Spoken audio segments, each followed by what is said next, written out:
नमस्कार साथियों, मैं हूँ सहन यादव श्री अगिया में आपका बहुत बहुत स्वागत है। दोस्तों, आज हम लोग इस वीडियो में बातें करेंगे बांग्लादेश और इंडिया के रिलेशनशिप के बारे में।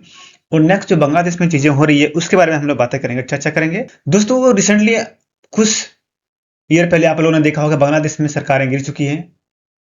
शेख हसीना की सरकार थी, छात्र आंदोलन के जरिए उन्हें सत्ता से निष्कासित किया गया और उन्हें देश छोड़कर भागना पड़ा। ये सब सारी चीजें होने के बाद लास्ट में बांग्लादेश में मोहम्मद यूनुस जो कि केयर टेकर गवर्नमेंट ग्रुप में सत्ता स्थापित हुआ। धीरे धीरे सारी चीजें गड़बड़ होती गई।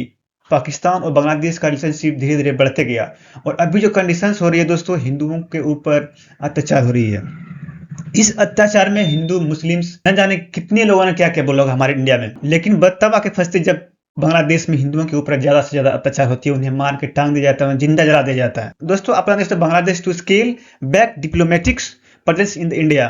दोस्तों, बांग्लादेश की चीजें और वहां की आर्मी चीफ है वो लगातार इंडिया के आर्मी चीफ के कंट्रोल में है। कंट्रोल में नहीं कह सकते, इन द सेंस इंडिया के एक आर्मी चीफ के दायरे में है। उनसे बातचीत कर रहे हैं कि वहां के सिचुएशन और हालात कैसे सुधर सके, इसके बारे में वहां के आर्मी चीफ, इंडिया के आर्मी चीफ से बातें कर रहे हैं। और फाइनली इंडिया के आर्मी चीफ ने भी जवाब दे दिया है कि उन्हें क्या करना चाहिए कि और क्या नहीं करना चाहिए।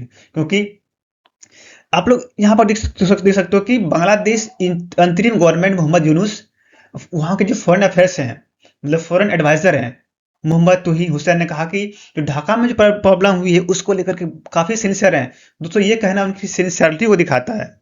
लेकिन जो बांग्लादेश में प्रोटेस्ट हो रही है उसमें उस्मान हैदी की मौत के बाद जो इतनी गहराई हुई है वो बहुत ज्यादा गहराई हुई है। इसके लेकर के लोग बातचीत कर रहे हैं और चाह रहे हैं, लेकिन हम लोग समझेंगे कि इसका कनेक्शंस कहाँ था। दोस्तों, इसका कनेक्शंस कहीं न कहीं किसी न किसी कंट्री के खुफिया एजेंसी के ऊपर रहता है, जो देश में हालात को लाती है, इस तरह के हालात को लाती है ताकि उसका काम हो सके। Osman Hadi has to rest in Dhaka, Yunus attend federal.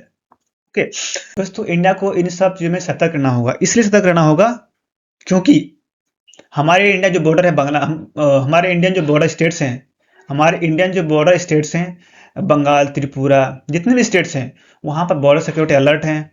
और फाइनली त्रिपुरा स्टेट भी आता है बांग्लादेश के बॉर्डर के लिए। वहां के सीएम ने कहा कि ये 1971 के बाद का इस तरह कंडीशन लग रही है कि वार की सिचुएशन हो रही है। लेकिन उन्होंने ये भी कहा कि हमारे इंडियन आर्मी को अपनी तरफ से 100% देने का काम करना होगा।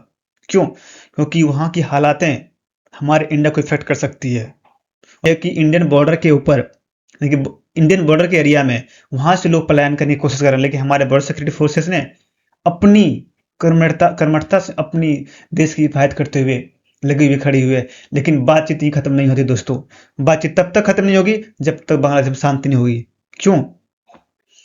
क्योंकि हम जब भी बात करते बांग्लादेश के बारे में बात करते हैं तो हम लोग 1971 की वार के बारे में बात करते हैं कि उन 1971 में पाकिस्तान के 93,000 सैनिकों ने इंडियन आर्मी से सामने सरेंडर किया था। इसमें जो हमारे इंडियन आर्मी ने अपनी कामयाबी हासिल की थी और बांग्लादेश को अलग किया था, उस चीज को लोग याद करना चाहिए, खासकर बांग्लादेश को, जिन्होंने अभी पाकिस्तान के हाथ में जा रही है।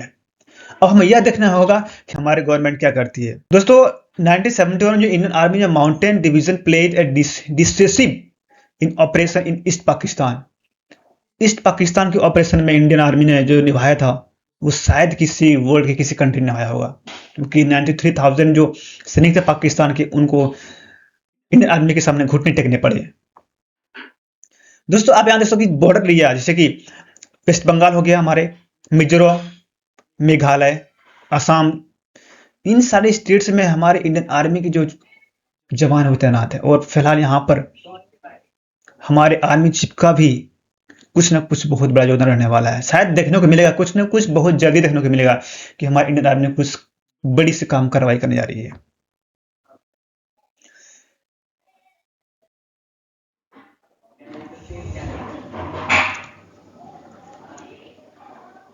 दोस्तों, बांग्लादेश की सिचुएशन है अभी, दोस्तों जो बांग्लादेश की सिचुएशन है वो अभी फिलहाल बहुत ही अलग कंडीशन में चल रही है। इसलिए चल रही है कि हिंदू मुस्लिम को लेकर चल रही है।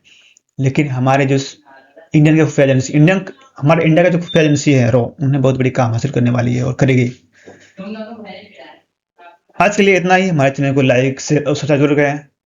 मिलते हैं नेक्स्ट वीडियो में, तब